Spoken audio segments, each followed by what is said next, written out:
భద్రాద్రి కొత్తగూడెం జిల్లాలో దారుణం జరిగింది. యువతి ప్రాణం తీశాయి పెళ్లి చూపులు. గుడికి వెళదామని నమ్మించి ఓయో రూమ్కి తీసుకెళ్లాడు. శారీరకంగా లోబరుచుకున్నాడు కాబోయే భర్త. వేధింపులు భరించలేక యువతి ఆత్మహత్యకు పాల్పడింది.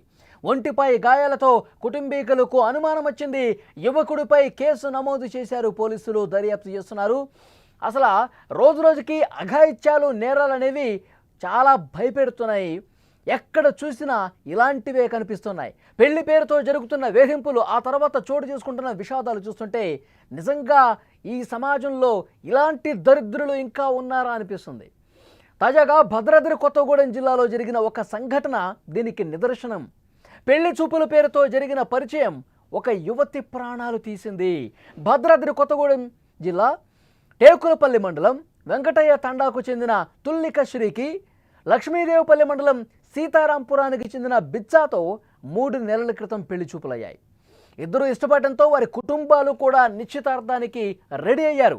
నిశ్చితార్థానికి ముందే అంతా విషాదంగా మారింది.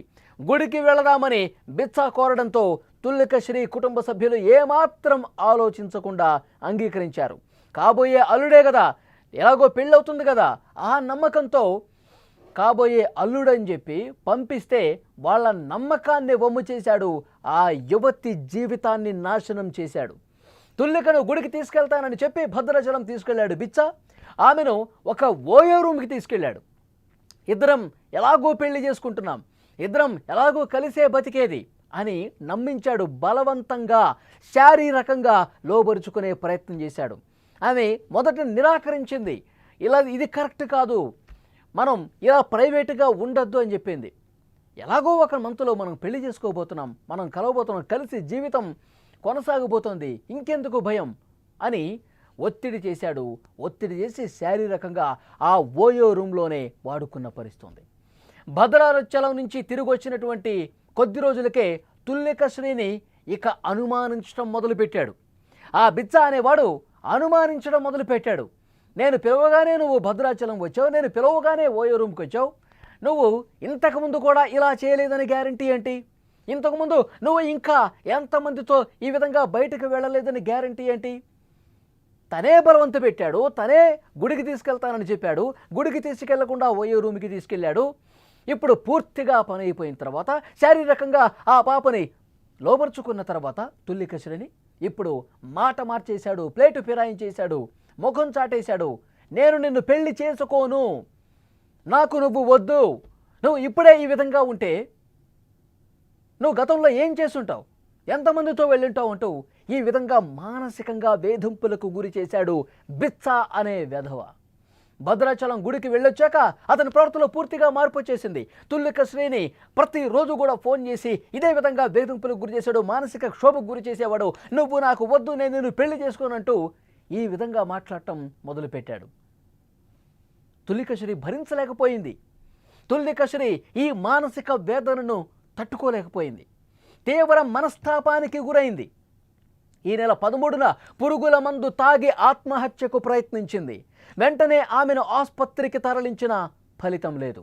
5 రోజుల పాటు మృత్యువుతో పోరాడి చివరికి మంగళవారం రోజున తుది శ్వాస విడిచింది. ఈ లోకాలను వదిలేసి వెళ్ళిపోయింది. తుల్లిక శ్రీ మృతదేహాన్ని పరిశీలించిన తర్వాత ఆమె కుటుంబ సభ్యులు ఒక్కసారిగా షాక్ అయిపోయారు. శరీరమంతా పంటితో కొరికినటువంటి ఘాట్లు, గోళ్లతో రక్కినటువంటి గుర్తులు కనిపించాయి.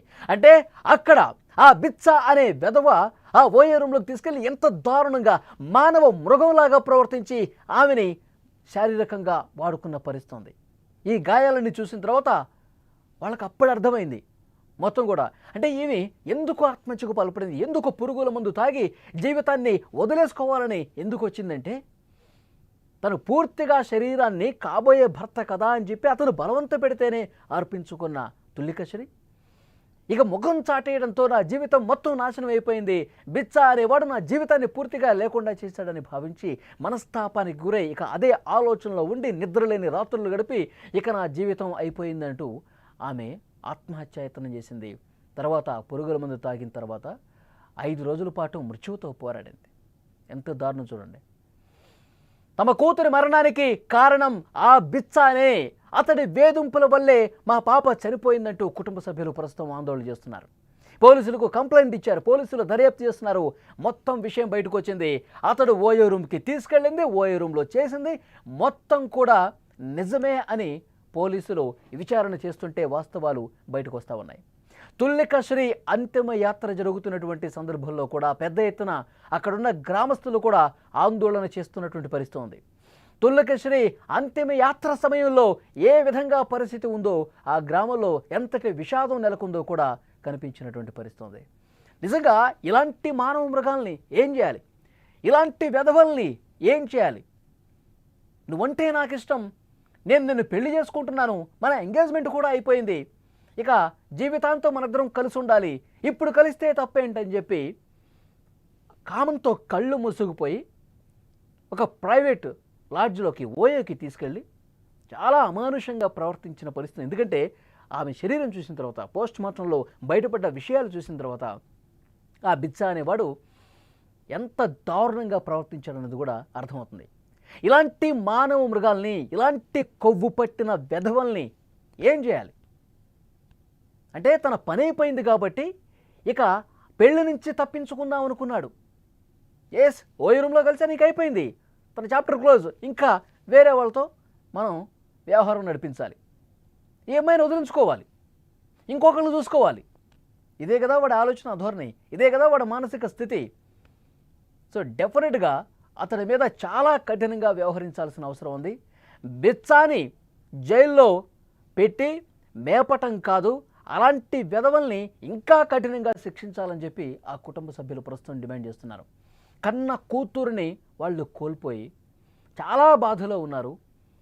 నిజంగా ఎంగేజ్మెంట్ అయిపోయింది, రేపు పెళ్ళి అవుతుంది, కూతురు బాగుంటుంది లైఫ్ అని చెప్పి వాళ్ళందరూ భావించారు. కానీ ఇలా అర్ధాంతరంగా వదిలేసి వెళ్ళిపోయి కడుపు కోత మిగులుస్తుంది చెప్పి ఎవరు భావించాల ఆ కుటుంబ సభ్యులు.